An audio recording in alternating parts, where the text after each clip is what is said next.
Thank you for the invitation to speak today about Gracias por la invitación a hablar hoy sobre las razones por las que deberíamos acercar a nuestros jóvenes, a las personas mayores y sobre las formas de hacerlo. Me dirijo a ustedes no como ministro de pastoral, sino como historiador de la Iglesia. Un historiador que pasa la mayor parte de su vida en el mundo antiguo y medieval y se pregunta cómo trataban las sociedades del pasado a sus mayores, a las personas mayores. Yo decidí leer la Biblia desde el principio hasta el final y observar cómo se trataban a los ancianos a lo largo de los siglos en diferentes géneros y desde múltiples perspectivas. El resultado es un libro. Lecciones de la Biblia para toda la vida. Hoy me gustaría basarme en parte de este material muy brevemente.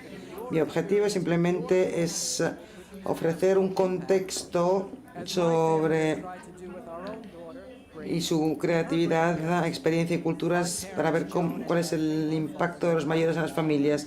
Grace, mi hija, aquí ven las fotos. Los abuelos, mis padres, John, Anthony, algunos datos para empezar. En mi país, cada día 10.000 personas llegan a los 65 años. En 2008, el 7% de la población mundial tenía más de 65 años. En el 2040, el 20% de la población mundial tendrá más de 65 años. Es decir, una de cada 5 personas del planeta.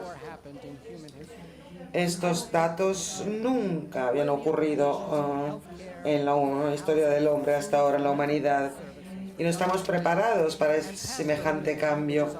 Habrá que ver cuáles son las implicaciones para la asistencia sanitaria, la vivienda, la alimentación, los servicios de salud mental, las ayudas públicas y la atención pastoral, que es nuestro tema de hoy. Nuestros últimos papas han marcado el camino. En realidad, en 1980, Juan Pablo II dijo en el Foro Internacional sobre el Envejecimiento Activo de los Hombres y Mujeres que los hombres y mujeres mayores desempeñan un papel en la continuidad de las generaciones por su carisma de tender puentes. Benedicto XVI, en cambio, dice que mientras los avances de la medicina y otros factores conducen a una mayor longevidad, es importante reconocer la presencia de un número creciente de personas mayores como una bendición para la sociedad. Cada generación puede aprender de la experiencia y sabiduría de la generación anterior. De hecho, la prestación de cuidados a los ancianos debería considerarse no tanto como un acto de generosidad, sino como el pago de una deuda de gratitud. El Papa Francisco se ha mostrado especialmente firme en la promoción y el cuidado de los ancianos. Si alguien está buscando un tema para una tesis de maestría o de doctorado, este podría ser un buen tema. Francisco habla todo el tiempo de cuidar de nuestros mayores, de conectarlos con nuestros jóvenes. Por ejemplo, el número 191-93 de Amoris Laetitia, en otros muchos lugares donde nos dice que nuestros mayores son una parte viva de nuestra comunidad. Esta frase me recuerda un dicho de la tribu Akan de Ghana que llama a los ciudadanos mayores antepasados vivos. Una frase muy buena, una buena definición. Antepasados vivos, creo yo. Permítanme que les dirija ahora hacia la Biblia para encontrar buenos ejemplos de cómo tratamos a los mayores y malos ejemplos. Pueden ser historias que los jóvenes y los mayores pueden leer juntos. Apuesto a que cada uno se sorprendería de lo diferente que es la historia para el otro. Observa, por ejemplo, cómo el joven Eliú espera a que Job y sus mayores hablen antes de exponer sus argumentos. Observa no solo cómo la joven Ruth se niega a dejar a su suegra Naomi, sino también cómo Noemí ayuda a Ruth a tomar buenas decisiones con la sabiduría de sus largos años. Las matriarcas, los patriarcas y los profetas nos dicen continuamente que honremos a nuestras madres y padres.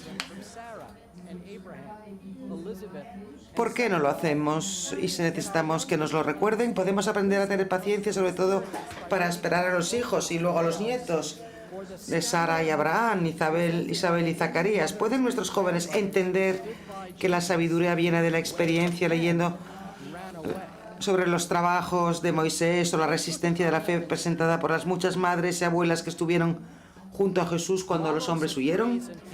Por ejemplo, Fijémonos en Ana y Simeón como modelos de alabanza y paciencia para los jóvenes. Son profetas, aunque estemos acostumbrados a los profetas sean jóvenes como Jeremías.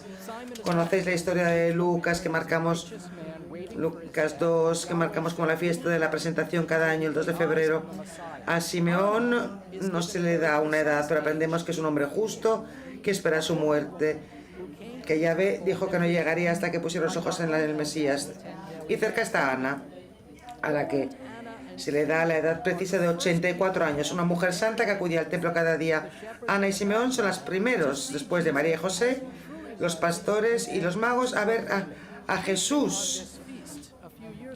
Y los primeros en proclamarlo, al predicar en la fiesta de presentación de 2014, el Papa Francisco dio un giro a las cosas. Es un encuentro entre los jóvenes, jóvenes llenos de alegría por la observancia de la ley del Señor, los ancianos llenos de alegría por la acción del Espíritu Santo, dijo. Es un encuentro único entre la observancia y la profecía, donde los jóvenes son los observadores y los ancianos son proféticos. Al Papa le encanta trastocar las cosas y girar las cosas. Hablando mucho después de su elección en la Jornada Mundial de la Juventud de 2013 en Brasil, dijo: los ancianos son también el futuro de un pueblo. A menudo se piensa en los ancianos como en el final de todo, no son útiles, se pueden eliminar, desechar. Y Francisco dice que no, y presenta a Simeón y a Ana como ejemplos. Los ancianos son también el futuro de un pueblo. Nuestros ancianos, Ana y Simeón, enseñan a nuestros jóvenes varias lecciones espirituales. Nos enseñan a rezar, a seguir rezando, nos enseñan a tener fe en que el tiempo de Dios no es nuestro tiempo. Nos enseñan a tener confianza, aunque la promesa de Dios se demore más de lo que quisiéramos. Por último, nos enseñan que cuando oímos una buena noticia, la buena nueva, no podemos guardarla para nosotros. Incluso al final de sus vidas, estos ancianos proféticos seguían dando lo mejor de sí mismos, salvaron bíblicamente la brecha intergeneracional. Podemos hacer que eso suceda en nuestras propias comunidades en días especiales, pero en realidad lo podríamos hacer cualquier día. El Papa Francisco ha introducido una celebración anual el cuarto domingo de julio, la Jornada Mundial de los Abuelos y los Ancianos. Y nosotros no hablamos de Jesús y sus abuelos, pero Jesús tenía abuelos también, Joaquín y Ana, y hablen de ello a sus hijos. Hablen con sus hijos, pero no hay que celebrar a los abuelos solo un día al año. Los ancianos no hay que esperar, por ejemplo, para decirle a nuestro cónyuge que le queremos. Tenemos que hacerlo cada día, porque Francisco siempre nos pone los deberes papales. Hablando unos días después de su propio 80 cumpleaños, en 2016, dijo a un grupo de jóvenes: hablad con vuestros abuelos, con las personas ya mayores, hacedles preguntas. Ellos tienen la memoria de la historia, la experiencia de vivir, y esto es un gran regalo para vosotros que os ayudará en vuestro camino de vida. ¿Y dónde puede ocurrir esto? En muchos sitios. El primer compromiso es hacer que esto sea una prioridad, ya seas abuelo, padre o persona joven. No digas no tengo tiempo. Como les digo a mis estudiantes universitarios, si no tienes tiempo, encuéntralo. Una vez que lo hayas hecho, aquí tienes algunas ideas para cultivar interacciones entre personas mayores y jóvenes. Vosotros sois los ministros de pastoral. Las familias están separadas, emparejan a un abuelo sin nietos cerca, en una parroquia con nietos sin abuelos locales, y luego hagan cualquiera de estas actividades, hagan este tipo de parejas, organicen una noche de cine, una vez elige el mayor, otra vez elige el joven la película, hablen durante un tiempo, explíquense los unos a otros las diferentes cosas, las visiones de las cosas. Pregunten, por ejemplo, a los jóvenes piden a los jóvenes que documenten las experiencias de sus mayores, grabándolas en algún vídeo o audio para que permanezcan más allá de sus vidas. Las historias a menudo son divertidas. Anímenles a contar las historias que nunca han contado. Planteen preguntas, por ejemplo, ¿cuándo llegaste a este país? ¿Cuándo saliste por primera vez? ¿Cuándo empezaste la escuela? ¿Cuándo te pasó algo duro? ¿Cuál es tu mayor arrepentimiento? Abuela, ¿cómo fue tu primera comunión, por ejemplo? Abuelo, ¿tú estás confirmado? Háblame de tu bautizo, del bautizo de mamá. Háblame de mi bautizo. Haced alguna actividad de voluntariado juntos. Tú fuiste un refugiado. ¿Cómo podemos ayudar a los refugiados hoy? Planteen preguntas difíciles. ¿Dudaste alguna vez de Dios? ¿Has tenido alguna vez miedo de no encontrar trabajo? ¿Qué pensaste cuando tu hermana tuvo cáncer? ¿Cómo lo superaste? ¿Acaso te has manifestado alguna vez por una causa política o social? ¿Qué ocurrió? ¿Tuviste miedo? ¿Qué precio has tenido que pagar por esta experiencia? ¿Te ayudó a hacer cosas difíciles? ¿Lo volverías a hacer?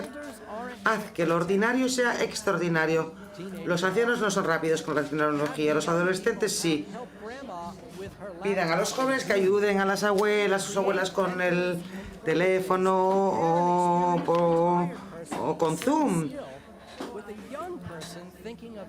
Emparejan una persona jubilada con una persona que tenga gran habilidad.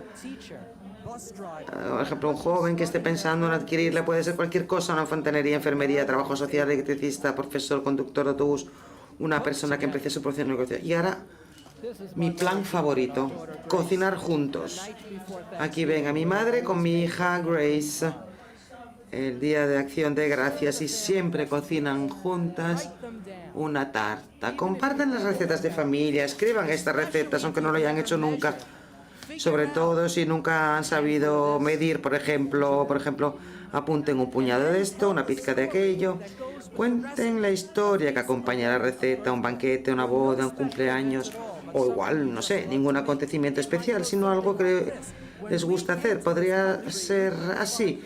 Cuando llegamos a este país no podíamos encontrar este ingrediente, por tanto lo sustituimos con este otro.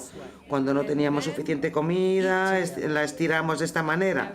Y luego coman juntos, coman a menudo juntos, pasen el tiempo juntos en la mesa, sin teléfonos, sin móviles. Permítanme concluir. Let me conclude. Just last month, Justo el mes pasado, el Papa Francisco llamó la atención sobre la figura bíblica de Judith, que vivió hasta los 105 años. Pasó su vejez dispensando sabiduría, contando historias, transmitiendo sus lecciones de vida. Como dijo Francisco, la vida de nuestras comunidades debe saber aprovechar los talentos, los carismas de muchas personas mayores, ya jubiladas. Están jubilados, pero que representan una riqueza que hay que valorar, que hay que custodiar. Una riqueza que hay que custodiar por parte de los ancianos mismos. Esto requiere una atención creativa, una atención nueva, una disponibilidad generosa. Las habilidades anteriores de la vida activa pierden sus limitaciones, se convierten en un recurso que pueden regalar de forma gratuita. Pueden enseñar, aconsejar, construir, montar, cuidar, escuchar, preferentemente a los más desfavorecidos, que no pueden permitirse ningún aprendizaje o que están abandonados en su soledad. Pido a nuestros mayores que den lo mejor de sí mismos mientras puedan. Pido a nuestros jóvenes que escuchen, que aprendan y actúen de forma que sepan honrar a nuestros mayores. Gracias.